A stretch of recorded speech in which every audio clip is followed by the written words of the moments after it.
আসসালামু আলাইকুম। আজ মঙ্গলবার 22 জুলাই 2025। স্বাগত প্রবাসী সিটি সৌদি বুলেটিনে। আপনাদের সাথে আছি আমি মাহমুদুর রহমান সিয়াম। শুরুতে থাকছে শিরোনাম।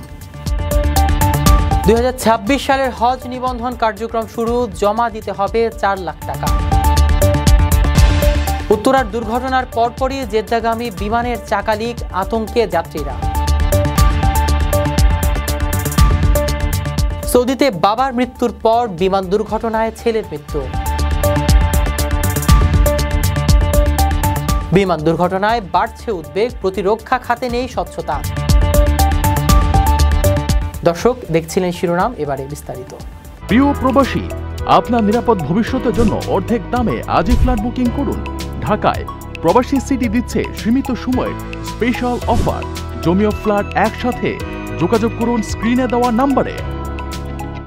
2026 সালের হজে অংশ নিতে প্রাথমিক নিবন্ধন শুরু হবে 27 জুলাই। এতে অংশগ্রহণকারীদের 4 লাখ টাকা জমা দিয়ে নিবন্ধন সম্পন্ন করতে হবে। সৌদি সরকারের নির্দেশনা অনুযায়ী 12 অক্টোবরের মধ্যে চূড়ান্ত নিবন্ধন সম্পন্ন করতে হবে। সরকারি ও বেসরকারি উভয় ব্যবস্থায় নিবন্ধনের সুযোগ থাকছে। 2026 সালের হজে অংশগ্রহণের জন্য আগামী 27 জুলাই থেকে প্রাথমিক নিবন্ধন শুরু হবে। প্রাথমিক নিবন্ধনের জন্য 4 লাখ টাকা জমা দেয়া বাধ্যতামূলক থাকবে। এই সিদ্ধান্ত সোমবার ধর্ম মন্ত্রণালয়ের সভায় নেওয়া হয়, যেখানে সভাপতিত্ব করেন ধর্ম বিষয়ক উপদেষ্টা ডক্টর আফম খালিদ হোসেন।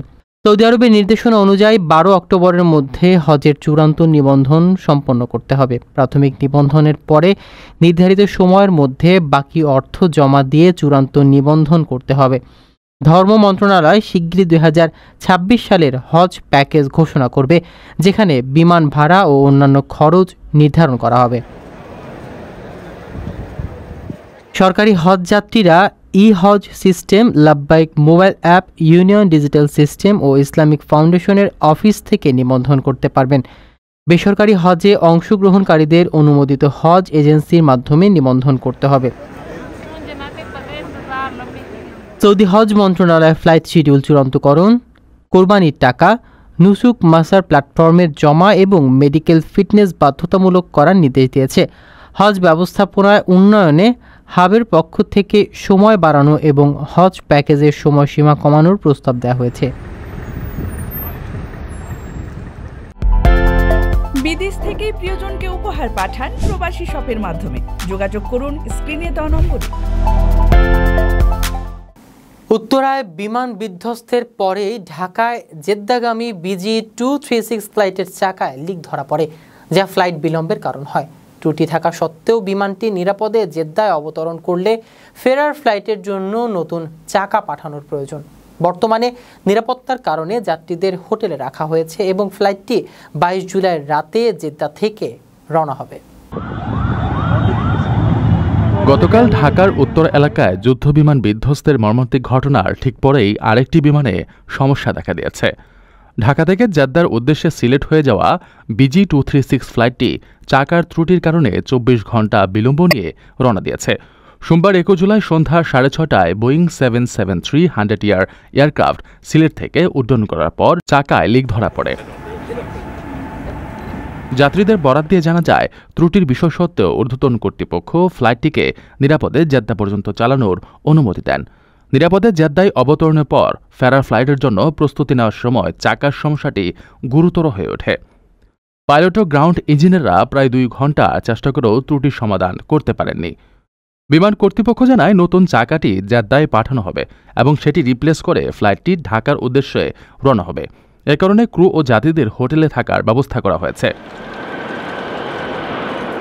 মঙ্গলবার 22 জুলাই রাত 1টায় ফ্লাইটটি জেদ্দা থেকে রওনা হবে। ফলে সিলেট হয়ে ফ্লাইটটি বুধবার দুপুরে ঢাকায় পৌঁছবে। উল্লেখ্য, গত বৃহস্পতিবার ঢাকা থেকে দুবাই ফ্লাইটেও একই ধরনের চাকা ফেটে যাওয়ার ঘটনা ঘটেছিল। যাত্রীদের অসুবিধার কথা স্বীকার করলেও নিরাপত্তার কারণে এই পদক্ষেপ জরুরি বলে উল্লেখ করেছে বিমান কর্তৃপক্ষ। আপনার স্বপ্নগুলো আকাশ ছুবে প্রবাসীর হেলিকপ্টারের মাধ্যমে। বিয়ে, জন্মদিন অথবা যে কোনো বিশেষ প্রয়োজনে হেলিকপ্টার ভাড়া করতে যোগাযোগ করুন স্ক্রিনে দেওয়া নম্বরে। প্রবাসীর হেলিকপ্টার, নিরাপদ ও সাশ্রয়ী বাহনের বিশ্বস্ত নাম। রাজধানীর উত্তরায় বিমান বিধ্বস্তের ঘটনায় দগ্ধ হয়ে জাতীয় বার্ন অ্যান্ড প্লাস্টিক সার্জারি ইনস্টিটিউটে চিকিৎসাধীন অবস্থায় 13 বছর বয়সী আব্দুল্লাহ সামিরের মৃত্যু হয়েছে। সামিরের বাবা সৌদি আরবে প্রবাসী আবুল কালাম মাঝি 7 মাস আগেই মারা যান। আজ ভোরে শরীয়তপুরে সামিরের বাবার পাশে তার মরদেহ দাফন করা হয়। এই ঘটনায় পরিবারে নেমে এসেছে শোকের ছায়া।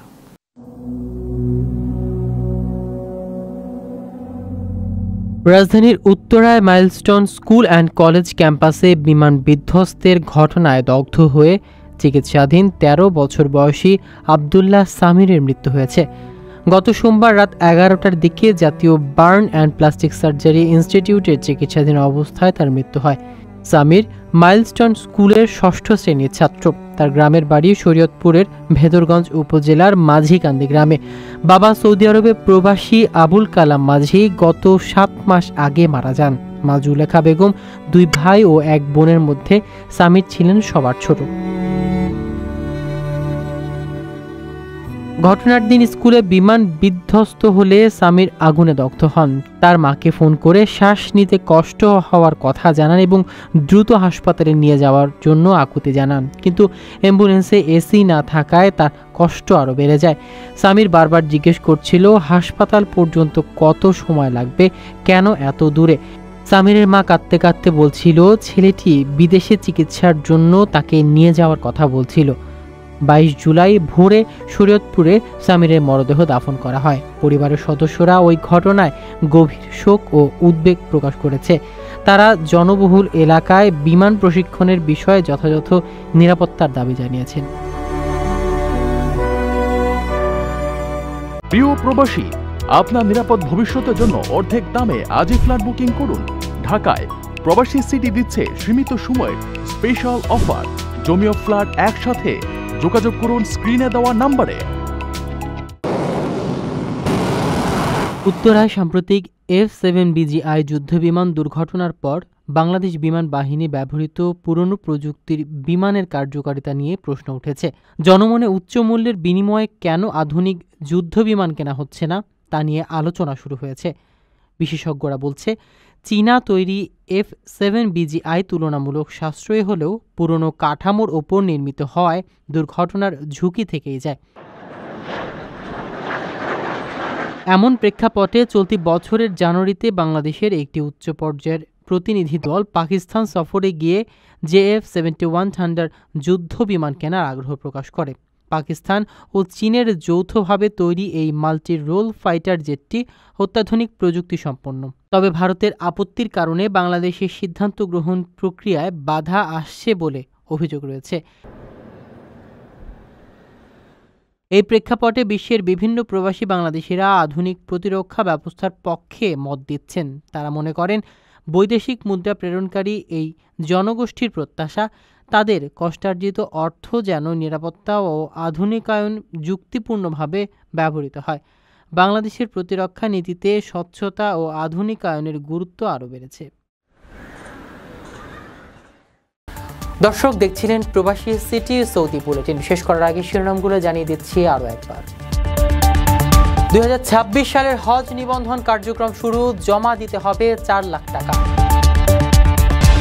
উত্তরার দুর্ঘটনার পরপরই জেদ্দাগামী বিমানের চাকা লিক, আতঙ্কে যাত্রীরা।